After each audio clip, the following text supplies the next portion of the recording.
வா வா வா வா வா வாட்டை கேவலமான பொழப்புடா டேய். பராசக்தி ஜனநாயகன் வர்சஸ் பராசக்தி எப்படி ஒரு சினாரியோவை கிரியேட் பண்ணி வச்சுருக்கீங்க தெரியுமா? என்ன சொல்கிறதுன்னு எனக்கு தெரியல. இந்த இடத்துல ஆக்சுவலாக சிவகார்த்திகேயன் மேலே ப்ளேம் பண்ணணுமா அப்படின்னு கேட்டிங்கன்னா, உண்மையாகவே சிவகார்த்திகேயன் அவளுக்கு இதுக்கு சம்மந்தமே இருந்திருக்காது. நான் ப்ரொடியூசரையும் ப்ரொடக்ஷன் ஹவுஸ் தான் இதை நான் கண்டிப்பாக சொல்லுவேன். என்ன ப்ரோ ஆச்சு, எங்கே ப்ரோ இருக்கீங்கன்னு கேட்டிங்கன்னா, நான் மலேசியா வந்துட்டேன் கைஸ் ஆடியோ லான்ச் பார்க்குறதுக்கு.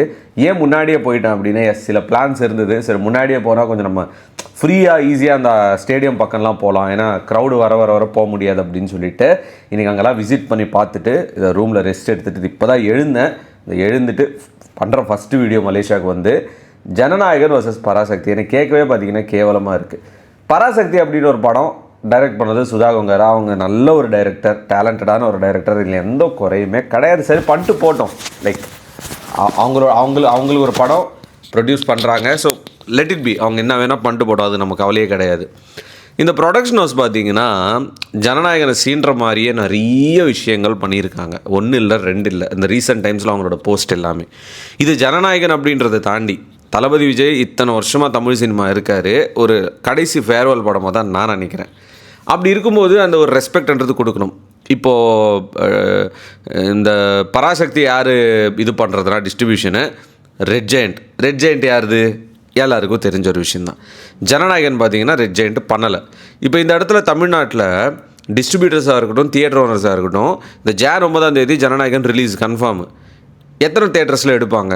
அவங்களுக்கு பிஸ்னஸ் ஆகணும்னு பார்ப்பாங்க. அண்ட் தளபதி படங்கள் வந்தது அப்படின்னா கூட எந்த படமே ரிலீஸ் பண்ண மாட்டாங்க, ஏன்னா பிஸ்னஸ் அடி வாங்கும். அதுதான் ஒரு உண்மையான ரீசன்.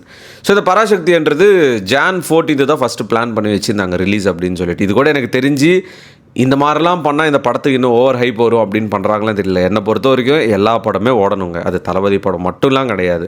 இங்கே ஓவரால் கான்செப்ட் என்ன தெரியுமா? வெறுப்பு. Jan 9 படம் ரிலீஸ் ஆகுது, ஆல்ரெடி ஒரு ஹியூஜான ஒரு டிஸ்ட்ரிபியூஷன் வச்சு பண்ணுறாங்க, வேர்ல்டு வைட் இவ்வளோ தேட்டர்னு அலாட் பண்ணுறாங்க, டிஸ்ட்ரிபியூட்டர்ஸ்க்கும் ப்ராஃபிட்டு, அவங்களே தேட்டர்ஸ் கொடுக்கறதுக்கும் ரெடி, தேட்டர் ஓனர்ஸ்க்கும் ப்ராஃபிட்டு. இப்போ Jan 14 ரிலீஸ் பண்ண வேண்டிய பராசக்தி தூயினோன்ட்டு Jan 10 ரிலீஸ் பண்ணுறாங்க. இது எவ்வளோ கேவலமான ஒரு செயல் தெரியுமா? வேர்ஸ்டான செயல் தெரியுமா? இப்போது 10 ரிலீஸ் பண்ணுறதால அது யார் டிஸ்ட்ரிபியூட் பண்ணுறது? Red giant. அவங்களோட பவர் காட்டுறதுக்கு ஈக்குவல் அமௌண்ட் ஆஃப் தியேட்டர்ஸ் கொடுங்க, அதை விட கம்மியாகவே கொடுங்க ஜனநாயகனுக்கு அப்படின்னு சொல்லிட்டு பார்த்தீங்கன்னா ஒரு கேவலமான செயல் நடந்துகிட்டு இருக்குது. ஓவர்சீஸில் கம்மியாக கொடுங்க, இங்கே கம்மியாக கொடுங்க அப்படின்னு சொல்லிட்டு. ப்ரீமியர்ஸும் இல்லை இப்போ ஜனநாயகனுக்கு ஓவர்சீஸில் இந்த ஒரு இஷ்யூவால். அந்த தமிழ்நாட்டிலே பார்த்தீங்கன்னா லைக் என்ன சொல்கிறதுனா தியேட்டரோட கவுண்ட்டு கம்மியாக கொடுக்குறதாக பார்த்தீங்கன்னா பேச்சுவார்த்தை போயிட்டு இருக்காங்க ஜனநாயகனுக்கு. இது லிட்ரலி பச்சையாக தெரியுது ஒரு பயத்தில் பண்ணுற ஒரு செயல் அப்படின்னு சொல்லிட்டு.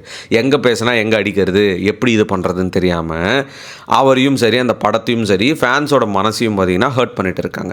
சரி, இப்போ இந்த பராசக்தி படம் ஏன் ப்ரோ அதுவும் படம் தானே, அதுவும் வரலான்னா நான் மறுபடியும் சொல்கிறேன், இங்கே படம் ரிலீஸ் ஆகிறது பிரச்சனை கிடையாது.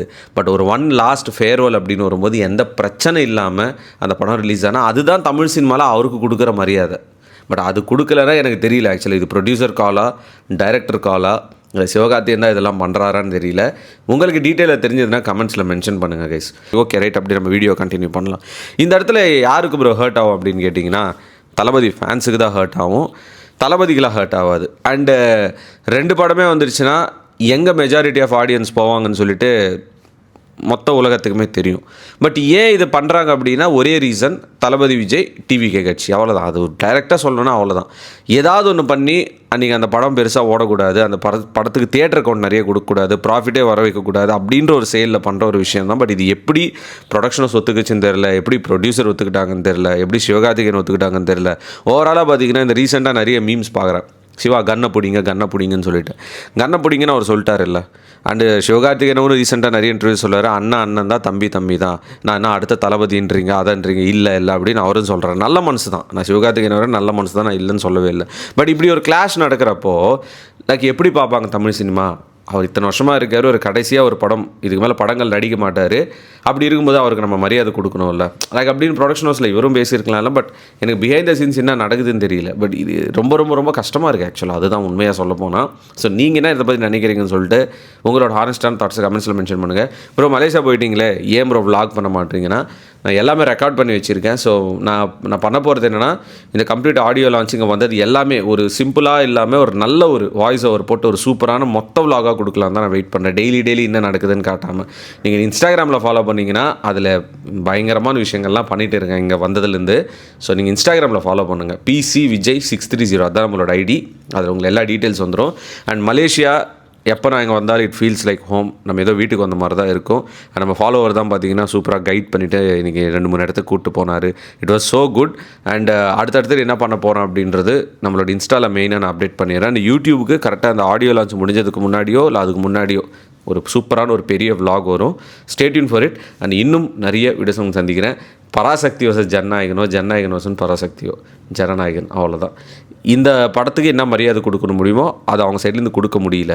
இது ஒரு தேவையில்லாமல் வம்புக்கு இழுக்கிற மாதிரி இருக்குது, கேவலமாக இருக்குது. லெட்ஸி என்ன நடக்க போகுதுன்னு சொல்லிட்டு. ஜான் 9 ஜனநாயகன், 10 பராசக்தி ரிலீஸ் ஆகட்டும். 2 படமே ஓடணும், 2 படமே நல்லா கலெக்ஷன் எடுக்கட்டும், அதில் எந்த பிரச்சனையும் கிடையாது. பட் இதுக்கு நல்ல சீப்பான பாலிடிக்ஸ் பண்ணாருங்க சொல்லிட்டு இந்த வீடியோ முடிச்சுக்கிறேங்க. Peace out and stay safe. Thalapathy கோடான கோடி ரசிகர்களின் என்றும் அறிவதி. பிக் ஷாட் இவர் பிளாக் பஸ்டர் வந்த மகுமதி. இக்னோர் நெகட்டிவ் வெட்ட சொன்ன தங்க தளபதி.